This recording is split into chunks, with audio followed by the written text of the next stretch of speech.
Good morning to all of you.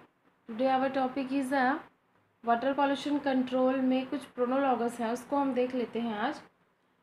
इसके अंतर्गत हम रिसाइकलिंग ऑफ वेस्ट वाटर देखेंगे। और सबसे पहले कंट्रोल हम वाटर पॉल्यूशन को कर रहे हैं तो कौन से प्रोनोलॉगस के अंतर्गत कर रहे हैं ये देख लेते हैं। We are now near the stage when water pollution has become a global problem, partially because of population expansion and partially due to phenomenal advance in industrializations. The population problem in India is worse than the industrialization country of America and Europe.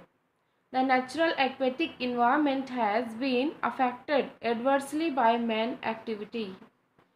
Human activity और बढ़ती हुई जनसंख्या और वैश्वीकरण के दौर में बढ़ता हुआ इंडस्ट्रियल एरिया, जिसमें वर्कआउट करने के लिए बहुत ज़्यादा मात्रा में वाटर की आवश्यकता होगी और वाटर की आवश्यकता होने के साथ साथ वो वाटर को पॉल्यूटेंट भी करता है, इसलिए बहुत ज़्यादा मात्रा में वाटर क्या हो रहा है, पॉल्यूटेड हो रहा है।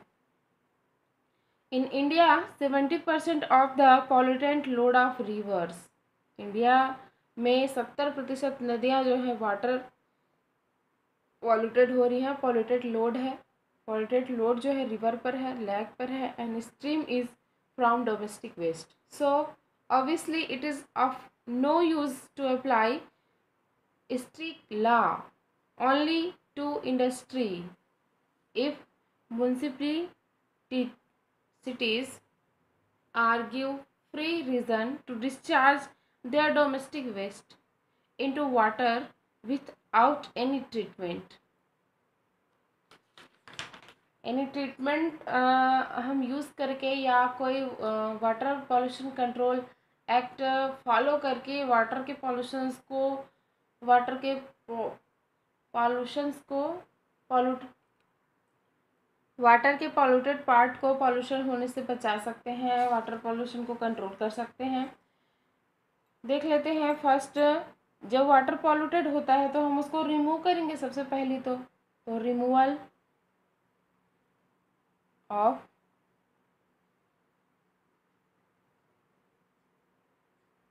Pollutants from water. वाटर से कैसे हम पॉल्यूटेंट को रिमूव करेंगे? Removal of pollutant from water. Council of Scientific and Industrial Research, New Delhi, have devised several techniques for the removal of following pollutant from water. First pollutant is mercury. This toxic heavy metal, mercury is a toxic heavy metal, can be removed from toxic metal. This is a toxic heavy metal.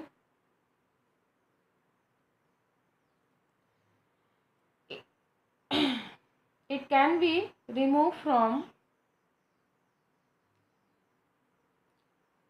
chloroalkali influent plants.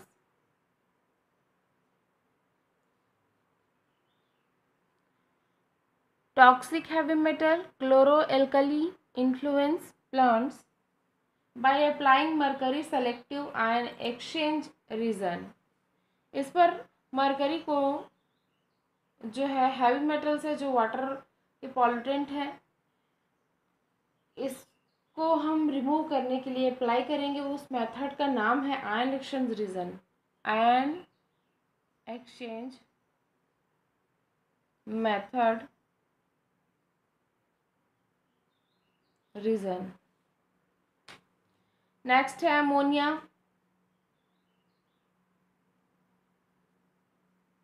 By ion exchange technique, it can be removed from wastewater of chemical industry. Ammonia जो है chemical industry से release होता है और water को पॉल्यूटेट करता है। Chemical industry.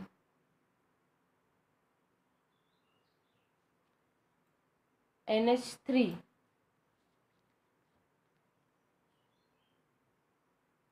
So recovered can be used for fertilizers. Recovered can be used for fertilizer. Again, sodium salt. This salt can be removed from Royan Mills effluent of reverse osmosis method. Sodium salt को reverse osmosis method से हम दूर कर सकते हैं. Reverse osmosis method. Dechlororization of water. Again,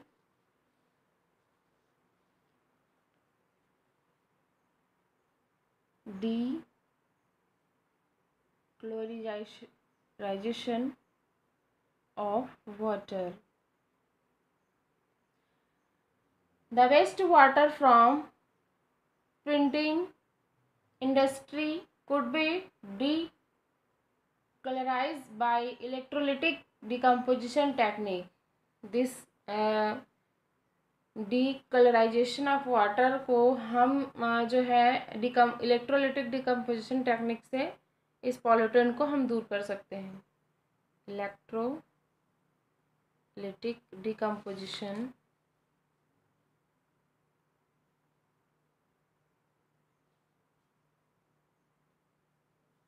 technique के माध्यम से हम दूर कर सकते हैं.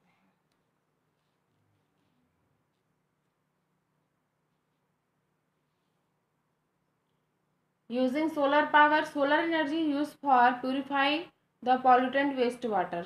Using solar power, solar energy या सोलर पावर को हम यूज़ कैसे करते हैं वेस्ट वाटर को प्योर वाटर में कन्वर्ट करने के लिए. Solar energy used for purifying the pollutant waste water chiefly. Experimental conclude that a combination of sunlight and the catalyst such as titanium oxide can be dissociate chemical toxicant. Titanium dioxide can be dissociate chemical toxicant. Removal of phosphorus by electrolysis. In nowadays organic sewage is mixed. Next point, removal of phosphorus by electrolysis. Water के pollutant में phosphorus का amount बढ़ जाने से water pollution को cause करता है और इसको हम रिमूव कैसे करेंगे. तो फास्फोरस केमिकल को हम रिमूव करने के लिए यूज़ कर रहे हैं electrolysis method which is the electrochemical reaction method. Nowadays organic sewage is mixed with 10% of sea water. Sea water पर 10% ऑर्गेनिक सीवेज जो है मिक्सड हो जाता है and subject to electrolysis to remove phosphorus. और ये जो है सब्जेक्ट है और इसको सी वाटर को 10% जो पॉल्यूटेट करता है उसको रिलीज करने के लिए हम इलेक्ट्रोलिसिस मेथड यूज़ करेंगे. Phosphorus compound in sewage get precipitate as calcium or magnesium phosphate. Sea water पर फास्फोरस जो है या सीवेज के फॉर्म में जब गेटअप होता है तो वो कैल्शियम फॉस्फेट या फिर मैग्नीशियम फॉस्फेट के फॉर्म में होगा. ड्यूरिंग इलेक्ट्रोलिसिस के दौरान अब क्या होगा. This salt along with slug and suspended particles to magnesium hydroxide at the negative pole. Electrolysis में दो इलेक्ट्रोड डिप होंगे. इलेक्ट्रोकेमिकल रिएक्शन होगा कैल्शियम फॉस्फेट का और मैग्नीशियम फॉस्फेट का. तो suspended particles to magnesium hydroxide form करेगा at the negative pole. H2 gas liberated during electrolysis. Standard hydrogen electrode use होगा इस इलेक्ट्रोलिसिस प्रोसेस में, फास्फोरस के रिमूवल के इलेक्ट्रोलिसिस प्रोसेस पे स्टैंडर्ड हाइड्रोजन इलेक्ट्रोड में H2 गैस लिबरेट होता है और प्लेटिनियम बैग या प्लेटिनियम फॉइल के पास H2 का ऑक्सीडेशन होके H प्रोटोनेशन में जब कन्वर्ट होता है तो वहाँ पर एयर बबल्स आ जाते हैं। प्रोटोनेशन आयन हाइड्रोजन का एयर बबल्स बन जाएगा और वो H जो प्लस में कन्वर्ट हुआ है वो फिर से रिडक्शन करके H2 गैस में कन्वर्ट हो जाता है। तो इस प्रोसेस पे जो कैल्शियम फॉस्फेट और मैग्नीशियम फॉस्फेट है वो इलेक्ट्रोलिसिस प्रोसेस से ड्यूरिंग हाइड्रोजन लिबरेटेड से बनाएगा क्या, मैग्नीशियम हाइड्रोक्साइड निगेटिव पोल की ओर चला जाएगा और slug to float in the surface can be scrub from off the top layer. Chlorine gas produce at the positive pole can be used for disinfection of the outlet which is joined together salt bridge।